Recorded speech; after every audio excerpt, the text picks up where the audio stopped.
More and more Americans are being red-pilled when it comes to what actually happened on January 6th, 2021. The latest example of this is Stephen A. Smith, who went on a 3-minute tirade on his podcast against the Democrats, the media, and the government over the official January 6th narrative and how it seems to continuously fall apart. Take a look at this. The news comes amidst a bombshell report from the Justice Department that revealed the FBI had at least 26 confidential informants on the ground when the Capitol was stormed on January 6, 2021. The report says most of the informants engaged in illegal activity during the chaos. The Justice Department says only 3 of its 26 informants present had been instructed to observe potential domestic terrorist suspects on the day of the riot. The rest of the 23 appeared to have gone to the Capitol on their own accord. Upon hearing news of the report, Vice President-elect J.D. Vance posted the following on X, quote, "For those keeping score at home, this was labeled a dangerous conspiracy theory months ago," end quote. Didn't hear anything about that for the election. Didn't hear anything about that when the quote-unquote insurrection was broached by Vice President Kamala Harris as the Democratic nominee. The belief that Donald Trump was a danger to democracy and using this as a profound, illuminating bullet point to make that case. And now here we are yet again finding even more evidence to Donald Trump's claims when he articulated that process is rigged. My big issue is that I'm really, really sick and tired of every time I turn around finding something else that the Democrats have lied about or downplayed or misrepresented along the way. I mean, I see Republicans like Megyn Kelly or Officer Tatum or Candace Owens or, the Sean Hannitys of the world. You know what I'm getting tired of? To the Democratic Party. You know what I'm getting really pissed off about? I'm getting really ticked off at every time they open their mouth about something pertaining to y'all, they seem right to make the case that the right had a monopoly on insidious, evil tendencies, corrupt tendencies, duplicitous, hypocritical, untruthful tendencies. And every time they made those accusations, we turn around and find out that at least some of them are guilty of the same shit. I don't know about y'all, but I'm sick of all of it. I'm sick of all of it. They've actually made Donald Trump look like he was right instead of them. Woo! Stephen A. Smith is no fan of Trump, but what I love about him is that he is actually open-minded. But what really caught my attention there is he believed the narrative. And that goes to the point. That goes to the reason why on this channel, I still showcase clips of The View, CNN, MSNBC. A lot of people will come to the comments and say, "Daniel, no one watches The View. No one takes them seriously." Clearly, people take the mainstream media narrative seriously. And it's not until reports like this come out that people's eyes are open and they're like, whoa, we were lied to. For all the talk about how people don't trust the mainstream media, the reality is that corporate media still has a larger reach than independent content creators. Because most people don't actually watch news of any sort, regardless of platform, regardless of whether it's cable news or online influencers. Most people get their news from the headlines that they see when they're scrolling on social media. So those headlines obviously come from the corporate mainstream media. And it's not until a report like this comes out that narratives are broken and people's eyes are opened. So this comes from Politico. They report of those 26 informants known as confidential human sources, only 3 had been specifically tasked by the FBI to report on individuals they suspected of potential domestic terrorism activity. So in other words, the FBI had only tasked 3 people to attend January 6th. Now, I do believe that number is low. I believe it's being underreported, but I'll get to that in a few moments. So Politico continues and explains, the other 23 informants attended January 6 events, quote, on their own initiative, end quote, and were not tasked with any activities by the FBI, the report said. 3 of those informants entered the Capitol and 11 trespassed on Capitol grounds, Horowitz found. Now, what's really interesting is that when the FBI had been asked by Senator Ted Cruz, was anyone there? Did any of your FBI informants do anything illegal? The FBI refused to answer.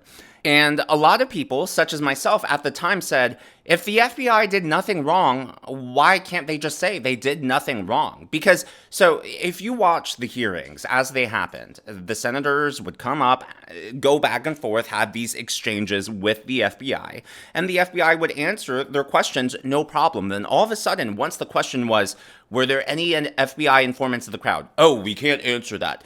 Did any of those FBI informants do anything illegal? Oh, we can't answer that. So in other words, you're telling me throughout this entire hearing, you cooperated, you answered questions, then all of a sudden, when it comes to being transparent and answering questions about whether or not you did any wrongdoing, sorry, can't answer that. Shouldn't that be an easy no? And in case you don't believe me, here is a clip from one of those hearings. How many FBI agents or confidential informants actively participated in the events of January 6th? Sir, I'm sure you can appreciate that I can't go into the specifics of sources and methods. Did any FBI agents or confidential informants actively participate in the events of January 6th? Yes or no? Sir, I can't answer that. Did any FBI agents or confidential informants commit crimes of violence on January 6th? I can't answer that, sir. Did any FBI agents or FBI informants actively encourage and incite crimes of violence on January 6th? Sir, I can't answer that. Can you just imagine for a moment if you personally were arrested by law enforcement and then were asked those same questions and you answered in that same manner? We would be so screwed. If anyone else behaved that way, we would be cut no slack at all. Like, another thought experiment. Imagine that Donald Trump's administration was caught in a scandal and one of his spokespeople answered the media in that same way. I mean, it would be a media firestorm 24/7. They would be beating that drum. They would beat the story into the ground. We would never hear the end of it. Yet the FBI was able to get away with that lack of transparency and that lack of accountability. Now, the official report says that there were 26 FBI informants on the ground, but that number has suspiciously changed over the years. At one point, it was over 40. Here is Christopher Wray testifying under oath. It has been reported that more than 40 FBI personnel, agents, or contractors were in the crowd on January 6th. Is that number accurate? I don't know if that number is accurate. Former Capitol Police Chief Stephen Sund reportedly has asserted that the protest crowd was filled with federal agents. Are you aware of his assertion? I am not. Would you agree with him that it was filled with federal agents on January 6th? I would really have to see more closely exactly what he said and get the full context to be able to evaluate it. How many agents were actually agents or human resources were present in the Capitol complex and vicinity on January 6th? Well, again, it's going to get confusing because it depends on when we deployed and responded to the breach that occurred. How many were under federal agents? Sure. Yeah, you're talking, and you and I both know what we're talking different things here. And please don't distract here because we're focusing on those who were there in an undercover capacity on January 6th. How many were there? Again, I'm not sure that I can give you that number as I sit here. I'm not sure there were undercover agents on scene. I find that kind of a remarkable statement, Director. At this point, you don't know whether there were undercover federal agents, FBI agents in the crowd or in the Capitol on January 6th. I say that because I want to be very careful. There have been a number of court filings related to some of these topics, and I want to make sure that I stick within what's in. I understand that. Yeah, I don't think this is the last we're going to hear about January 6th or any informants. I definitely think there's going to be more information that comes out, but The good news in all of this is that it appears like Kash Patel is definitely on track to be confirmed to be the next director of the FBI. And not only is he going to make the organization more efficient, I think he's going to better align it with their mission and their core duties. And on top of that, I think he's really going to get into the bottom of all of these cases and controversies and what are currently considered conspiracies, so that we can learn from the mistakes of the past and make sure that they don't happen again. Here's Kash Patel on the very topic.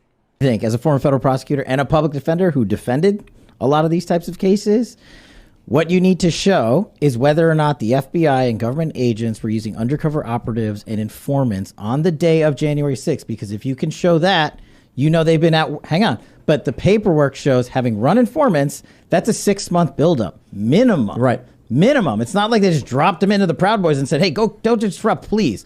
So once you prove that, then you defeat the insurrection narrative with the FBI's own documentation. Forget what the videotape shows. Just for people who you can't see what's going on in the room, the reason why Kash just said hang on or whatever is because I started smirking and rolling my eyes. And what I meant to convey with that is, come on, we know they were involved. No, look, I totally clarify, agree. Though. Yeah. I'm not saying I know definitively. What I'm saying is a reasonable suspicion is that there were agents. There's a video showing a guy with an earpiece pulling people into the building. All right. Mm-hmm. You combine that with the evidence of Ray Epps, and it looks like you have a preponderance of evidence suggesting there may have been federal law enforcement involved in making that thing happen. I'll get you beyond a reasonable doubt. All Two right. pieces of information. Ray Epps was on FBI's most wanted list one day, and the next day he was off of the FBI's most wanted list. There are only two ways that happens. You die, or your informant. Put that aside. Under congressional testimony, Jill Sanborn, who I used to work with, the head of the FBI Counterintelligence Division, in charge of all these investigations, testified under oath when Senator Cruz asked her, flat out, were there federal agents involved with January 6th? And she said, quote, Senator, I can't answer that at this time. Not if the answer was definitively no, having been a DOJ FBI guy myself, she would have gone there and said, nope, absolutely not. The reason she said I can't answer that is because of the same stonewalling they gave us during Russiagate with Christopher Steele, Halper, and everybody else. It's the same narrative, and I'm telling you they were there. So you're saying that she said I can't answer that because the answer is yes, Yeah. and that would compromise whatever their operation was. Exactly. I have never before shared my personal theory, my opinion only, on what happened on January 6th, and that is what I'm going to do now, because you know what? Free speech is back in style. So most of you are new subscribers, and believe it or not, I've actually been YouTubing for quite a few years. My first video was posted around 2012, so I've been on the platform for a while.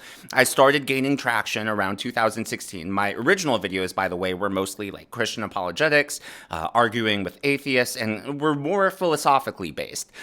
2016 happened, I got into politics, took a break, and then I came back 2020, and I actually live streamed on January 6th because I was aware of the plan to try to get the states to reevaluate their electors, and I'm going to get back into that in a moment. But I was aware of what Donald Trump and the Republicans were doing, and by the way, it had nothing to do with Mike Pence. That is a mainstream media narrative, because what they were focusing on, what the Trump legal team was focusing on, was the Electoral Count Act of 1887, and I'll get to that here in a few moments. But the reason I've never shared my view on January 6th before is because I actually live streamed on January 6th, 2021, as it was happening. And then, obviously, when that happened, that's when we had the big tech crackdown. And so Facebook, TikTok, Instagram, like all these platforms, including, yes, YouTube, all of a sudden cracked down. Don't forget, this was the time of COVID, and they were, Kitty, your tail is in the video frame. Oh, there we go. They were cracking down on speech when it came to COVID and myths and disinformation. Well, I had actually received a strike from YouTube for posting on January 6th, for live streaming. And they banned me from uploading. They banned me from streaming. I mean, my channel, I really thought my channel was going to be banned. But now that free speech is back in style, now that Elon Musk owns X and Trump is about to come back in, I feel no fear speaking my mind about what actually happened, because I believe those crazy days are behind us. What people don't talk about, and again, this is just my opinion, from my perspective, what happened on January 6th. What people don't talk about is what was happening in Congress at the time the Capitol was breached, because you really have these two extremes when it comes to the narratives of January 6th. The left-wing extreme version of this is that it was an insurrection, right? The people were storming the Capitol and they were going to make a new government and try to install Trump as emperor, blah, blah, blah, blah, blah. Obviously false. But then on the right-hand side, the right-hand extreme, and again, I'm pushing the boundaries. When I say extreme, I'm talking about the farthest out you can go, is that January 6th was a Fedsurrection, and I believe it was a Fedsurrection, but there are people out there who believe that everyone in the crowd was FBI or a federal employee, and I don't believe that. I believe the truth is somewhere in the middle, and that it was federal, what they refer to as confidential human sources, that incited the crowd into violence to disrupt what was going on in Congress at the time. So what was happening inside? They were actually invoking the Electoral Count Act of 1887, and House members had to put forward a resolution in writing, and they had to get one other signature from a senator to reject or call into question the slate of electors from a state. And here is the moment that happened with Arizona. Are there any objections to counting the certificate of vote of the state of Arizona that the teller has verified appears to be regular in form and authentic? Mr. Vice President, I, Paul Gosar from Arizona. For what purpose does the gentleman from Arizona rise? I rise up for myself and 60 of my colleagues to object to the counting of the electoral ballots from Arizona. Is the objection in writing and signed by a senator? Yes, it is. It is.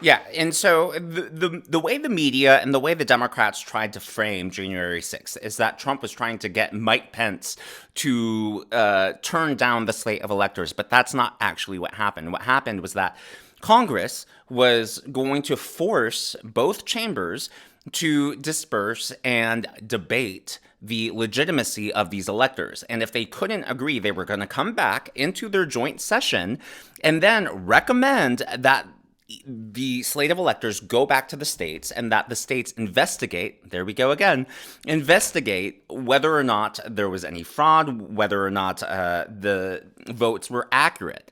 And so that happened. And then Cruz, take a look at this. This is him making the case for both Democrats and Republicans to consider joining in their vote to investigate further. Recent polling shows that 39% of Americans believe the election that just occurred, quote, was rigged. You may not agree with that assessment, but it is nonetheless a reality for nearly half the country. I would note it is not just Republicans who believe that. 31% of independents agree with that statement. 17% of Democrats believe the election was rigged. Even if you do not share that conviction, it is the responsibility, I believe, of this office to acknowledge that is a profound threat to this country and to the legitimacy of any administrations that will come in the future. I want to take a moment to speak to my Democratic colleagues. I understand your guy is winning right now. If Democrats vote as a bloc, Joe Biden will almost certainly be certified as the next president of the United States. I want to speak to the Republicans who are considering voting against these objections. I understand your concerns, but I urge you to pause and think. What does it say to the nearly half the country that believes this election was rigged if we vote not even to consider the claims of illegality and fraud in this election? Right. So, again, a House member and then a senator issued a joint written and signed statement asking Congress to investigate further. So they would have, left the chamber. They would not have certified those votes on the spot. They would have debated. And not only would this have happened for Arizona, it would have happened for Georgia and any of the other states also in question. So the point here was to bring attention to the issue, to bring attention to these claims of fraud and all the other irregularities in the election. And that's what it was all about. It wasn't about an insurrection. It was all about just, hey, there are concerns here. Can we have some more transparency? But we never heard that. Why? Because that is when the Capitol was breached. So right after that moment, coincidentally, is when rioters got into the building, and we never heard the other side. We never found out what would have happened, because when Congress ended up coming together later that evening after January 6th, everyone was so frazzled, and they just all voted to certify the election results immediately. We don't know what would have happened if they had actually invoked the Electoral Count Act of 1887. And as you can see here, this has been a hot topic for anyone who's been paying attention to how the law is written, how to fix the 1887 Electoral Count Act. Congress must address shortcomings in the law that were exploited by insurrectionists trying to overturn the will of the voters on January 6th. Well, they actually ended up rewriting a portion of the law in 2022 to make it more clear. But for all the talk about insurrection and a threat to democracy, they were using a legal process. They were using an actual law that was on the books. Now, whether or not that law was unconstitutional, or its use or invocation was unconstitutional, that should have been decided by the Supreme Court. That should have been, we never found out what would have happened. The process was never allowed to play out because of the riot that happened on the Capitol steps. You see here the Electoral Count mess. The Electoral Count Act of 1887 is unconstitutional, and other fun facts. So universities have even acknowledged that the law exists. The mainstream media hasn't done this. This is from Politico. See the 1960 Electoral College certificates that the false Trump electors say justify their gambit. So, as you saw, that act was invoked in 1960 when Hawaii's slate of electors were also called into question. So it's not as if Donald Trump and his legal team were the first ones to use this act. So this act was on the books, it was previously invoked, and then all of a sudden, the media and the Democrats want to try and frame this whole situation as if Donald Trump is a unique threat to democracy. So when it comes to January 6th, people call it a Fedsurrection, and I personally do believe that. Whether or not it was an officially government-sanctioned Fedsurrection, or whether it was rogue agents trying to do it, I don't know. But what people don't talk about is why would the feds have done that? Why? What was their goal in trying to instigate the crowd to break into the Capitol? And I believe it has to do with what you just saw on your screen. I believe that had Congress not certified the votes from Arizona, and had they investigated further, had they returned the electors back to the states for investigations, I think that any irregularities in 2020 would have been brought to the forefront and really would have changed the conversation. So through the January 6th riot, again, afterwards, when it was all said and done, they came back in, and Democrats and Republicans alike voted in lockstep and certified the election results immediately. As always, that is just my take. Do you agree? Do you disagree? Let me know down in the comments below. Everyone has a different opinion as to what happened, and I would love to hear yours. Now, 2 more stories before we wrap up the video. Number 1, yesterday, Kamala Harris and Joe Biden spoke at a DNC Christmas dinner, and, Kamala, this was the first time she appeared to be sober to me, and she was talking about how strong their fundraising is. Take a look at this. As a result of your leadership and your support, the National Finance Committee held more than 700 events across the country and raised nearly $700 million. An historic achievement which without a doubt made our campaign stronger. And then on top of that, she basically called themselves victorious, even though they clearly weren't. Here is her trying to inspire confidence in the crowd. Our spirit is not defeated. We are not defeated. Let's be clear about that. We are strong. We are clear about why we are in this. And because you're here right now, I say, again, thank you, because not only are you clear about all of that, you're willing to put in the hard work. And that work must continue. We cannot let any circumstance or situation or individual ever take away our power to know why we do what we do and our ability to then get that work done. And especially because we know what we stand for, and that's why we know what to fight for. We here believe in the promise of America. Ooh, I thought she was going to break into Dr. Seuss there for a moment. Just her word salad started to rhyme for a moment there. Yesterday, I reported that ABC decided to settle Donald Trump's defamation lawsuit against them for $15 million. And I believe, if I'm recalling this correctly, that George Stephanopoulos also has to pay $1 million. And Trump's attorney, his legal fees are also being covered by the network. Well, over on MSNBC, they didn't quite say it, but they are definitely walking a fine line. So they seem to hint towards the very same sentiment and statements that ABC made against Donald Trump, for which they just settled money. Am I reading too much into this, or are they playing with fire here? Take a look. I would just say, I mean, this feels like it has a real chilling effect. Shout out to the Standards Department. Okay, Standards is always making sure that we are keeping the bar high and substantive and accurate. But what George Stephanopoulos said in that interview, I mean, it seems to hold up with what the judge said after the fact. And now his news organization and himself, George Stephanopoulos himself, is paying $1 million of his own money to the lawyers, and ABC at $15 million. It's insane.